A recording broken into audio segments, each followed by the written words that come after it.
Bom dia, meninas, tudo bem? Hoje nós estamos no segundo dia de oração, que eu já enviei no grupo o áudio, né? E o segundo dia da continuação da leitura do livro. Mas antes, eu queria compartilhar com vocês, porque todos os dias que eu acordo eu gosto de meditar. E eu tô meditando no livro de Atos.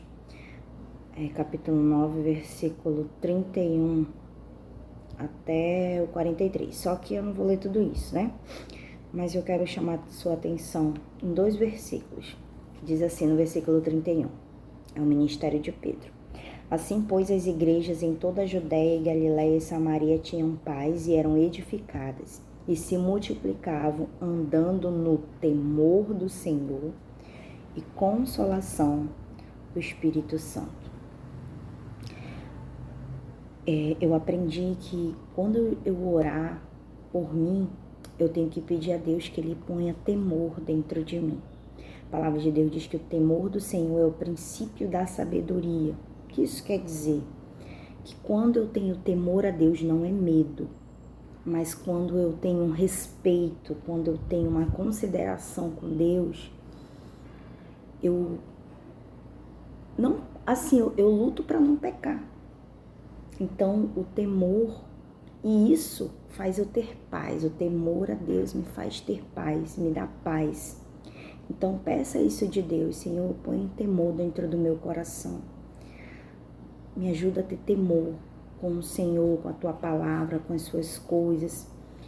Que eu não venha pecar contra o Senhor. Aí o que é pecado? É tudo aquilo que é contra a palavra de Deus, que é contra Deus.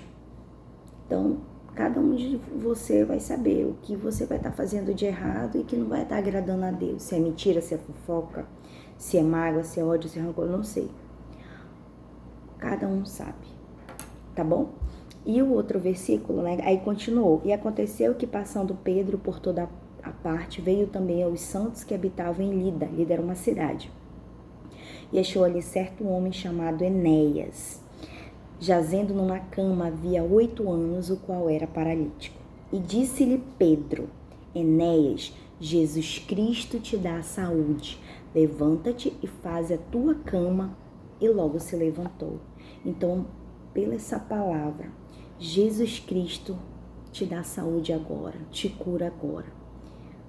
Creia que só Jesus pode te curar, que Ele está fazendo isso agora, que Ele está entrando no teu ser, na tua mente, nos teus ossos, na tua carne, nos teus órgãos, e Ele está te curando.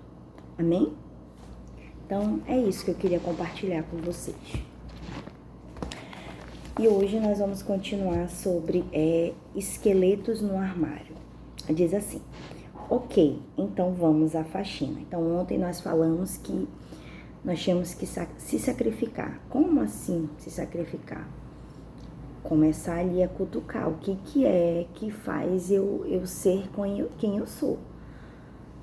O que faz eu ter essas atitudes? E eu lutar, que eu não quero mais ser assim, né? Aí, gaste um tempinho pensando nas características que a fazem ser o que é hoje. O que está guardado lá no fundo do seu armário, do seu coração? Você consegue ver o esqueleto de pessoas que a feriram e não consegue esquecer? Nossa, gente, eu era assim, ó. Só Deus. Esbarrou no fantasma de alguma situação que aconteceu anos atrás, mas que ainda a assombra? Ficou assustada com as baratinhas que se escondem diante da necessidade de lidar com algo novo?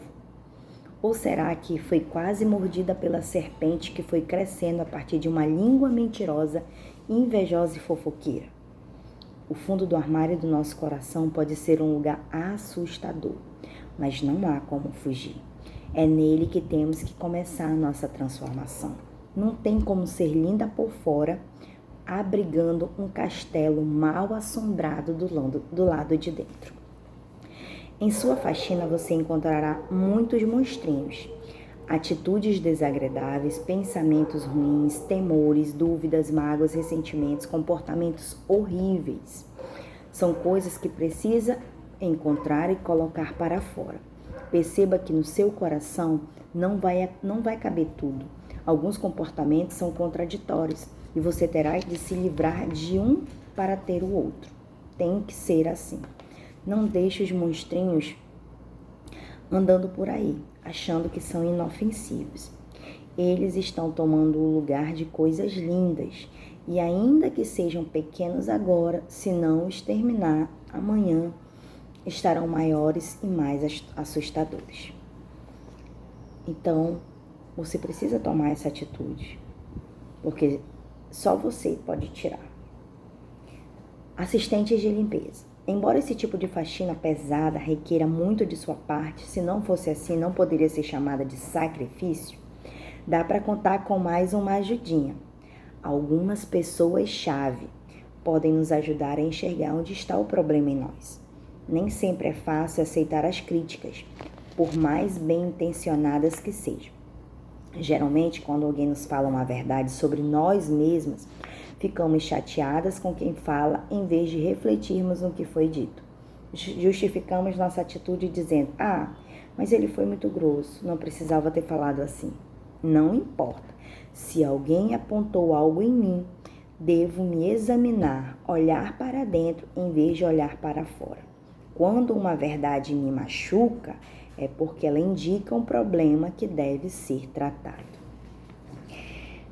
Quando eu li isso, eu procurei 2 pessoas que convivem comigo, né? E perguntei o que eu precisava mudar. Um foi meu marido e o outro foi a minha filha.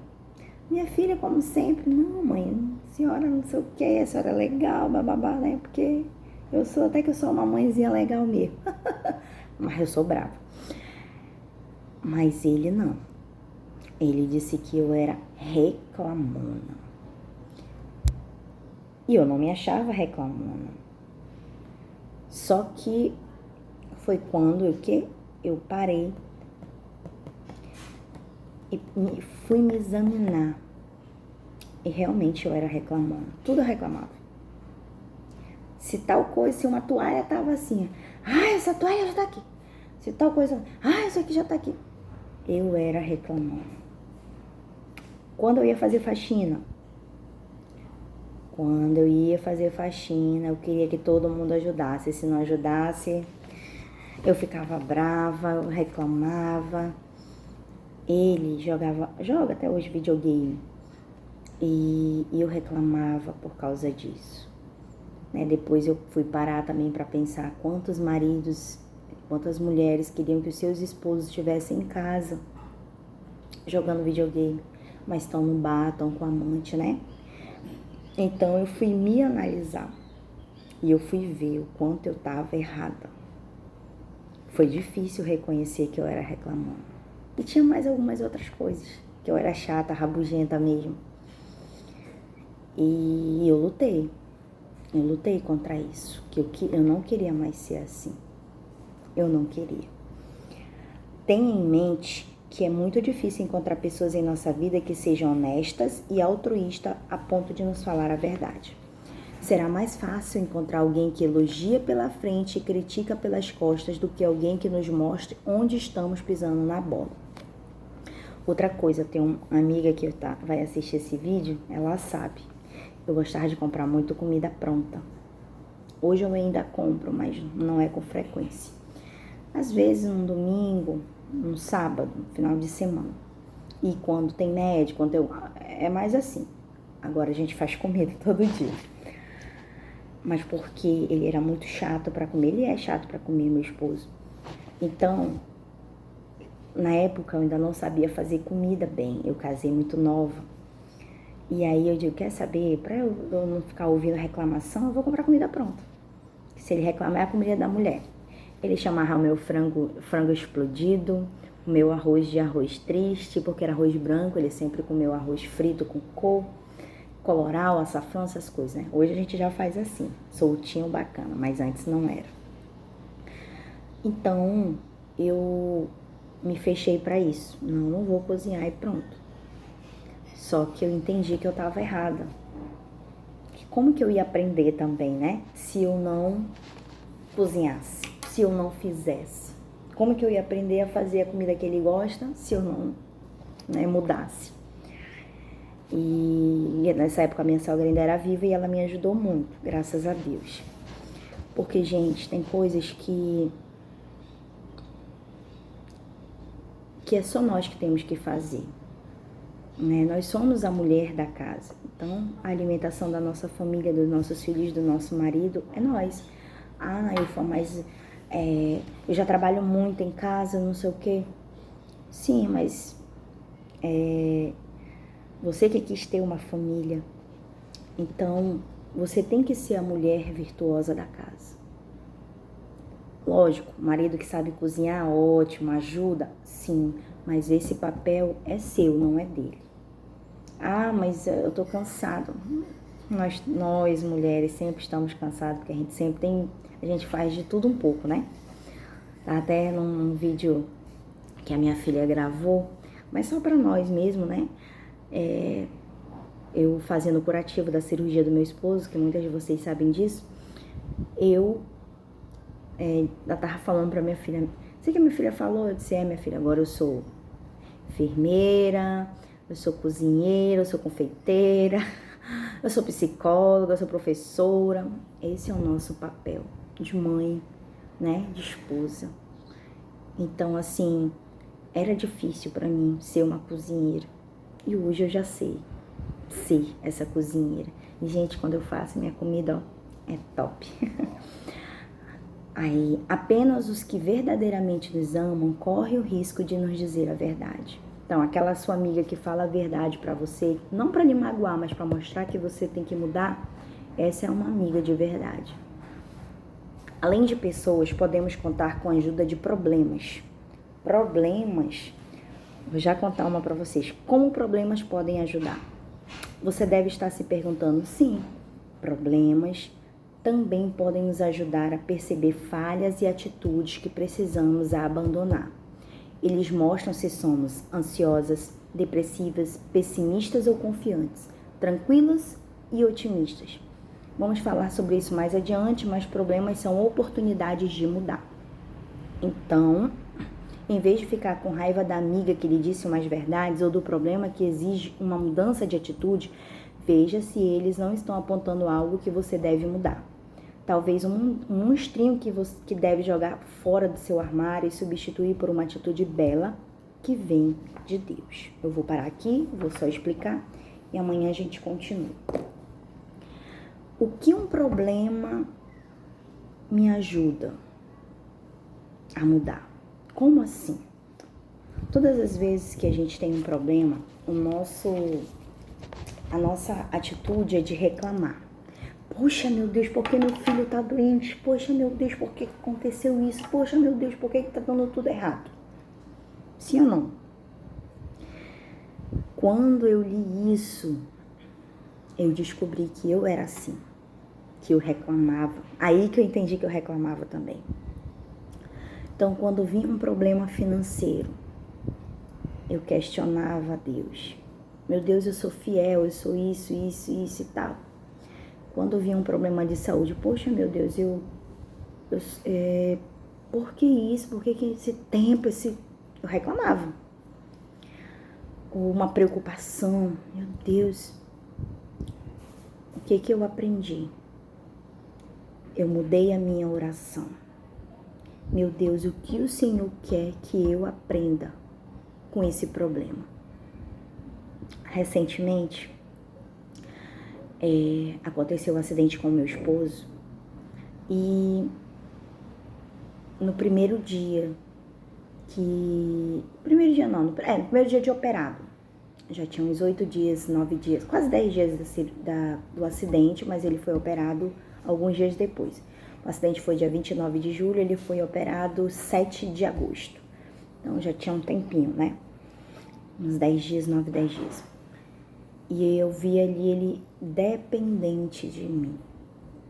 E aquilo me frustrou, porque ele sempre foi independente e eu tive que ficar presa, vamos se dizer assim. E agora? E na minha oração, eu falei para Deus, meu Deus, eu não vou reclamar, mas o que o Senhor quer que eu aprenda com isso? Aonde eu estou errada? Aonde eu tenho errado? E Deus me mostrou. Meu esposo trabalha numa empresa no distrito, né? E na Motor Honda. E ele sai 3 da tarde, chega 3 da manhã, dorme, acorda só para comer e vai embora. E assim, a gente normal, sem briga, sem. Mas nós estávamos meio que numa rotina. Mas nós tínhamos os nossos momentos, tudinho, mas mesmo assim. Mal a gente conversava. Mas ninguém brigava, eu não tinha nada do que reclamar, tava tudo bem. Mas isso não estava agradando a Deus. Deus fez eu entender isso.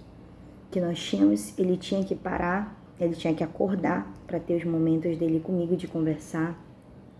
Que eu tinha que parar, porque enquanto isso eu estava na igreja, trabalhando para Deus, que não é errado, assim como não é errado ele trabalhar, mas a palavra de Deus diz que tudo tem seu tempo determinado, então a gente não estava tendo esse tempo. Aos sábados eu estava cuidando dos adolescentes, o sábado que era o dia que ele ficava em casa, eu tinha que ir para a igreja. Então, Deus permitiu, não foi Deus que fez o acidente, não, porque Deus não faz o mal, mas Deus permitiu para que ele ficasse em casa e que nós hoje pudéssemos conversar. Hoje nós pudéssemos decidir as coisas juntos. Hoje a gente, o que você quer comer? Né? Bora, tá na hora de comer, bora, tem que fazer isso, bora fazer o exercício da perna, bora, entendeu? Termos momentos juntos. E mesmo assim, eu perguntando isso de Deus, eu ainda não conseguia assimilar, porque essa questão da dependência de mim, eu chorava às madrugadas. Meu Deus, eu tô com sono, eu tô cansada, eu não aguento mais. Até umas 2 semanas atrás eu ainda chorava. Porque ele ainda acorda na madrugada, mas graças a Deus não é mais com dores. Mas para fazer, né, as necessidades, para beber água, essas coisas assim. Então, meu Deus, eu ficava agoniada, que eu queria dormir. Teve uns dias que eu até falei para uma cunhada minha que vai assistir esse vídeo, que eu acordei, ele queria fazer xixi e eu levantei, deu uma tontura. Eu disse, espera, senão eu vou desmaiar. O esgotamento físico, né? Mas graças a Deus, eu tenho orado, né? Ele tá dormindo melhor, ele já tá conseguindo sentar sozinho e voltar para o lugar sozinho, que era uma benção. Então, Deus me fez enxergar isso através de um problema. Quando foi que eu comecei a trabalhar com os bolos? Devido a um problema financeiro. Eu não reclamei. Geralmente a gente fala assim, poxa, meu Deus, fulano e ciclano tem isso, isso e isso, e eu não tenho. Eu não fiz isso, porque eu já tinha lido esse livro.